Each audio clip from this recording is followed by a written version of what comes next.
अपना फसल है, ये है वो है, अपनी फसल की ये अपनी गंदम सही होगी, अपना फसल है सजीगा। बेटा आप जाओ, वो जो है जुअर है ना उसका अपना देखभाल करके आओ ताकि मैं अपने बच्चों को घुमाऊं। ठीक है बाबा, इधर मैं बैठता हूँ, तुम जो है ना वो देख के आओ। जाओ जाओ।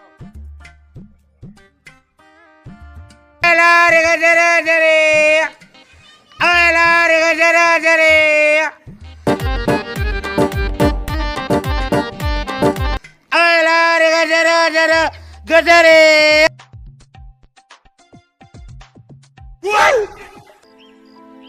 ये कौन सा तेल है? ये कोई मामूली तेल नहीं है। तुम मशीन चलाती हो ना, तो मशीन चलाते समय सबसे पहले क्या करती हो?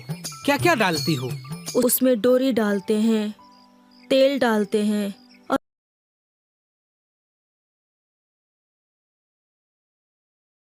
तो हमें और तुमको इस तेल की आवश्यकता पड़ सकती है।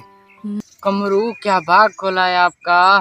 तो हमारी और तुम्हारी मशीन नई है, तो हमें और तुमको इस तेल की आवश्यकता पड़ सकती है। मतलब तुम फुल तैयारी करके आए हो? तो करे शुरू।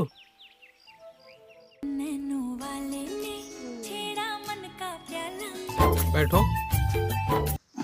ये कहाँ गई? मेहताब आ जाओ, बच्चों को ले चले, आ जाओ, पापा बुला रहा है।